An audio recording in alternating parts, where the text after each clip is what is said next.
नमस्कार, मैं रूपाली आप सबका स्वागत करती हूँ आप ही के चैनल पर, जिसका नाम है आज के हिस्टोरिकल लड़की।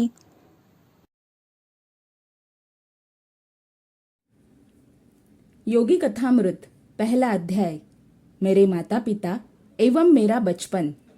परम सत्य की खोज और उसके साथ जुड़ा गुरु शिष्य संबंध प्राचीन काल से ही भारतीय संस्कृति की विशेषता रही है।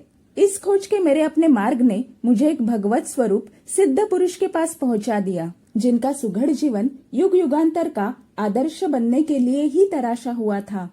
वे उन महान विभूतियों में से एक थे जो भारत का सच्चा वैभव रहे हैं। ऐसे ही सिद्ध पुरुषों ने हर पीढ़ी में अवतरित होकर अपने देश को प्राचीन मिस्र यानी इजिप्ट एवं बेबीलोन के समान दुर्गति को प्राप्त होने से बचाया है।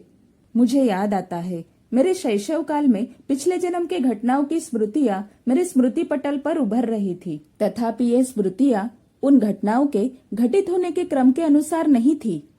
बहुत पहले के एक जन्म की स्पष्ट स्मृतियां मुझ में जागती थी, जब मैं हिमालय में रहने वाला एक योगी था। अतीत की इन झांकियों ने किसी अज्ञात कड़ी से जुड़कर मुझे भविष्य की भी झलक दिखाई।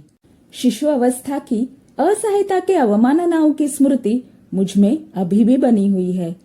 चल फिर पाने में और अपनी भावनाओं को मुक्त रूप से व्यक्त कर पाने में असमर्थ होने के कारण मैं विक्षुब्ध रहता था। अपने शरीर की अक्षमताओं का भान होते ही प्रार्थना की लहरें मेरे भीतर उठने लगती थी। मेरे व्याकुल भाव अनेक भाषाओं के शब्दों में मेरे मन में व्यक्त होते थे। विविध भाषाओं के आंतरिक संभ्रम के बीच मैं धीरे धीरे अपने लोगों के बंगाली शब्द सुनने का अभ्यस्त होता गया। यह थी शिशु मस्तिष्क की मन बहलाने की सीमा, जिसे बड़े लोग केवल खिलौनों और अंगूठा चूसने तक ही सीमित मानते हैं। इस मानसिक विक्षुब्धता और मेरा साथ न देने वाले शरीर के कारण कई बार मैं झल्लाकर आकुलता से रो पड़ता था। मेरी आकुलता पर परिवार में सबको होने वाला विस्मय मुझे याद है। सुखद स्मृतियां भी अनेक है। मेरी माँ का दुलार और तुतलाने तथा लड़खड़ा के चलने के मेरे आरंभिक प्रयास। इन आरंभिक सफलताओं को सामान्यतः जल्दी ही भुला दिया जाता है, परंतु फिर भी ये आत्मविश्वास की स्वाभाविक आधारशिलाएं होती है। मेरी इन सुदूरगामी स्मृतियों का होना कोई अपूर्व बात नहीं है। अनेक योगियों के विषय में ज्ञात है कि उन्होंने जन्म मृत्यु के नाटकीय अवस्था परिवर्तन में भी अपने आत्मबोध को बनाए रखा। यदि मनुष्य केवल शरीर होता तो निसंशय उसके मृत्यु के साथ ही उसका अस्तित्व समाप्त हो जाता।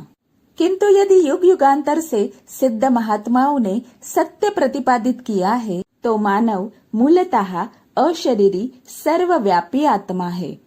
शैशवावस्था की सुस्पष्ट स्मृतियों का होना विलक्षण तो है, किंतु ऐसी घटनाएं अति दुर्लभ भी नहीं। अनेक देशों में यात्रा करते हुए मैंने अनेक सत्यनिष्ठ स्त्री पुरुषों के मुख से उनकी शैशवावस्था की स्मृतियां सुनी है। आज से हम ऑटोबायोग्राफी ऑफ योगी इस पुस्तक के माध्यम से आध्यात्मिक जगत के एक अविस्मरणीय सफर पर निकले हैं, जहाँ पर हम पुस्तक पढ़ते हुए उसका आध्यात्मिक पहलू भी समझने की कोशिश करेंगे। आज पहले अध्याय के पहले भाग में हमने देखा कि हर एक मनुष्य के जीवन का मुख्य उद्देश्य परम सत्य की खोज और उसके लिए जीवन में सद्गुरु के होने का महत्व भारतीय संस्कृति में प्राचीन काल से ही है। मनुष्य जन्म लेते समय अपने पिछले जन्मों के संस्कारों के साथ जन्म लेता है, जिनमें पिछले जन्म की आध्यात्मिक साधनाएं और संचित कर्म शामिल होते हैं।